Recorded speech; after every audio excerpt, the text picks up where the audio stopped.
So why are my flood insurance premiums so high? It's a question we get every day. In fact, it's a question we got several times this week on our phone system.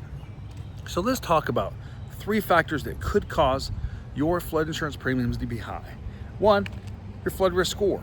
This is the actual modeling score a lot of private companies use, and even the National Flood Insurance Program uses in some situations. It tells them like your distance to water, the replacement cost of your property, flood history, flood frequency, basically the chances of your property of flooding over a 30-year period. And the good news is we had a flood risk tool on our website you can use to get your flood risk score to give you an idea.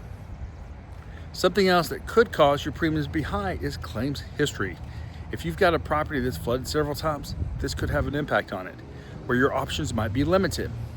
Then there's the replacement cost of your property. You want to make sure you've got this accurate by working with a flood insurance agent near you or someone who's got an expertise to help you determine what the proper replacement cost of your property is. Because if you have it too high, this could have a big impact on your rate.